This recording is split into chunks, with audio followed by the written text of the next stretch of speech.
Hacemos contacto en Medellín con la doctora Catherine Meneses. Ella es magistrada auxiliar de la Comisión Nacional de Disciplina Judicial, especialista en Derecho Penal. Doctora Catherine, bienvenida a Red Más Digital. Gracias por acompañarnos. Y sin duda, bueno, pues el tema tiene de largo como de ancho. Cada quien tiene sus propias percepciones y llegar a un acuerdo no siempre es fácil, pero sí sabemos que existen herramientas para identificar el acoso sexual inicialmente, para luchar para que no se repita. ¿Cómo está organizado el tema de la justicia para que empecemos a entender este marco legal? Muchas gracias por la invitación. Es muy importante tener en consideración varios aspectos a saber. Lo primero es que hay un avance significativo en nuestro país, en nuestro ordenamiento jurídico, en materia de perspectiva de género o en materia de violencia de género. Sí. ¿Eso qué significa? Significa que existen unos estándares específicos que las autoridades deben atender cuando ocurren este tipo de situaciones. Y es que la Fiscalía, específicamente al momento de realizar su investigación, anteriormente notábamos que la mayoría de los casos que eran denunciados por este tipo de situaciones quedaban en la impunidad, precisamente bajo el argumento de la falta de pruebas para comprobar los hechos. Sin embargo, omitían las autoridades judiciales que una de las pruebas que por excelencia, por taxonomía, se debe tener en consideración en nuestro sistema penal es justamente la prueba testimonial. Y por ende, la autoridad investigativa no puede excusarse en adelantar este tipo de investigación bajo los argumentos de que no existen pruebas cuando ni siquiera han desplegado su aparato investigativo para poder investigar, valga la redundancia, a fondo estas situaciones. Hay algo muy importante. Sí, hay algo muy importante. Doctora, vamos por Colombia... partes para entender este paso a paso. Entonces, número uno, el testimonio, ¿no? De ahí parten los hechos. Y quiero comentar aquí con Flavia, el testimonio es su palabra contra la mía. E é aí o problema, sabe por quê? Porque aí entramos em uma coisa que em psicologia chamamos el desmentido.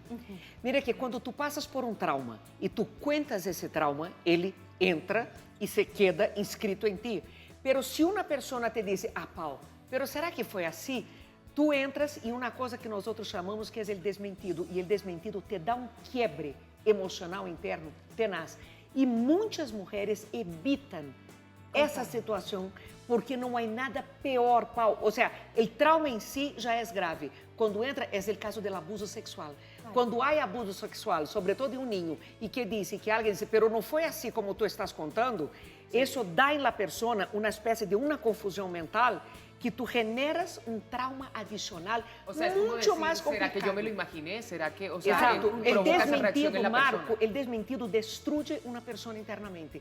Entonces, el hecho de que Viviana Vargas hoy cuente não é anormal que agora apareçam várias outras mulheres a contar, porque agora não estou sendo desmentida.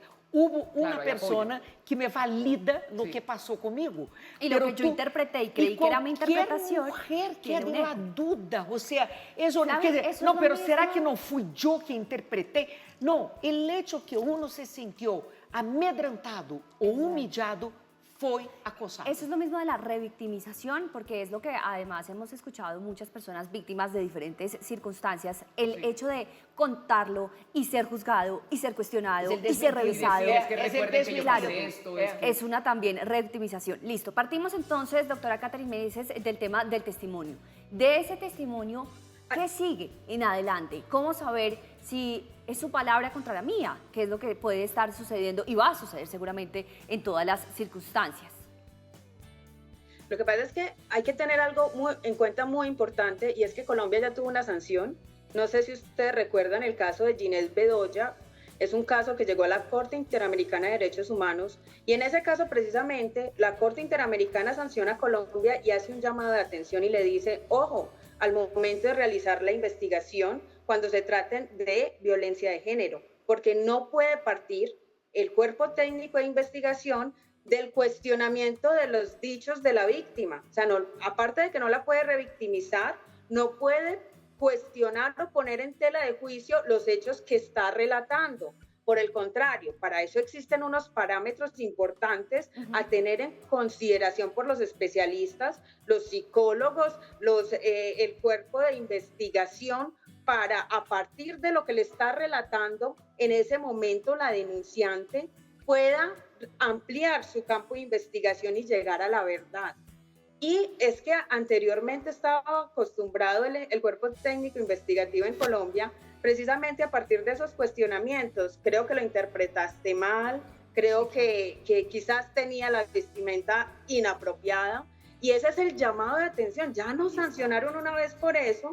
La idea es que en estas ocasiones, y acorde a ese avance que hemos tenido en el ordenamiento jurídico, ya lo ha dicho nuestra Corte Constitucional, es, por favor, tengan cuidado al momento de realizar las investigaciones. ¿Sí? Claro, y seguramente también en ese orden de ideas, muchas personas se abstienen de hacer cualquier tipo de denuncia. ¿Cuál es el conducto regular? ¿Cuál es el camino? Ese testimonio, ¿a quién se presenta?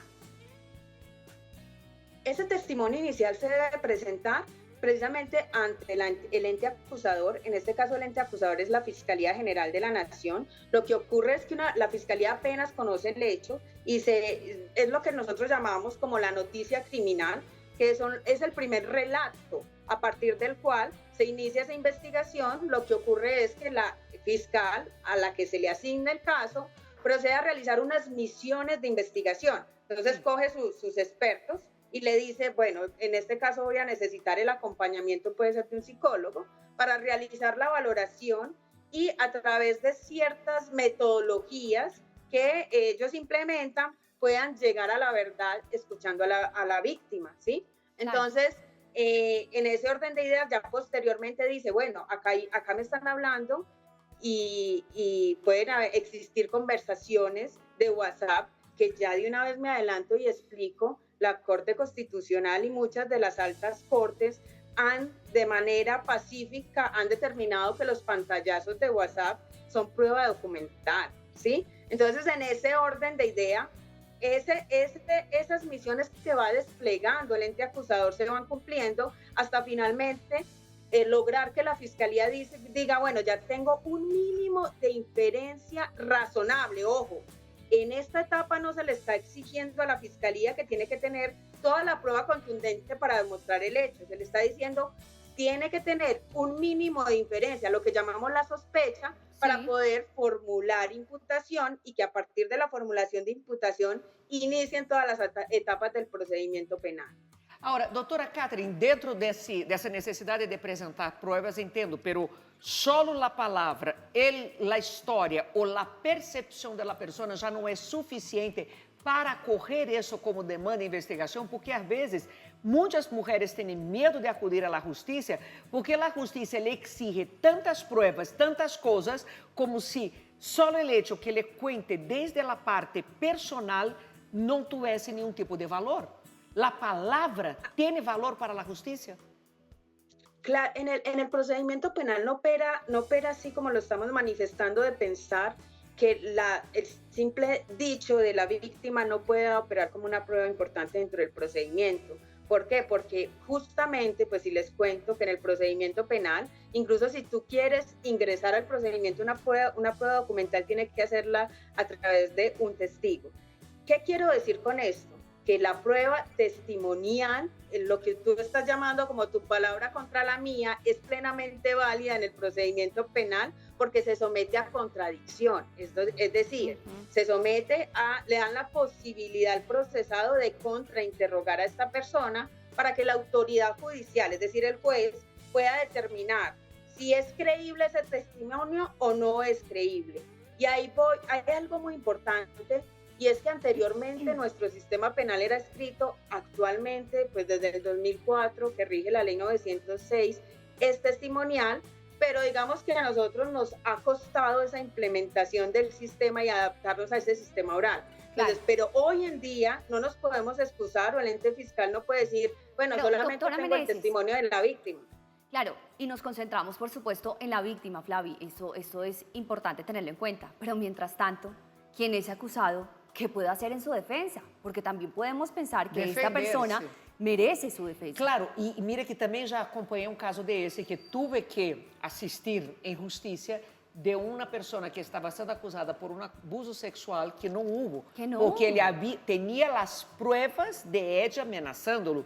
Se tu me deixas, eu vou acusar-te de haver-me violado. Claro, pero quando aí ele tinha, e me tocou porque eu era terapeuta dele, me tocou ir e dizer que realmente dentro do curso de terapia houve esse medo de ele de ser acusado. Pero todos tenemos entonces, doctora Meneses, digamos, derecho a la legítima defensa. Y mientras tanto, también hay que decirlo, de esta persona considerada victimario se le está mancillando su buen nombre. Claro que sí, pero es que para eso es el procedimiento penal. O sea, cada etapa, tanto a la víctima como al procesado se le da la posibilidad, en este caso al procesado, de defenderse. Es decir, si bien la víctima y la fiscalía tiene la obligación, o el deber más bien, de comprobar la ocurrencia de los hechos, a la defensa se le da la posibilidad de comprobar lo contrario. Si me hago entender, en nuestro sistema nadie puede ser sancionado si no existe la certeza de la ocurrencia del hecho, y eso es lo que se comprueba en el procedimiento. Es que si miramos en nuestro procedimiento penal, se enfrentan el procesado con la defensa, y lo digo se enfrentan es porque les da igualdad de armas para que tanto el procesado se defienda, así como en este caso la fiscalía, a través también, coayudado también en algunas ocasiones por la representación de las víctimas, puedan demostrar la ocurrencia del hecho en las mismas proporciones y bajo la misma consideración de igualdad de la defensa. O sea, están en igualdad de defensas y la etapa procesal es igual para las mismas personas. Entonces, si bien claro que se le mancilla su nombre, pues digamos que nadie está exento en nuestro país de ser denunciado y nadie está exento de tenerse que enfrentar a un procedimiento penal.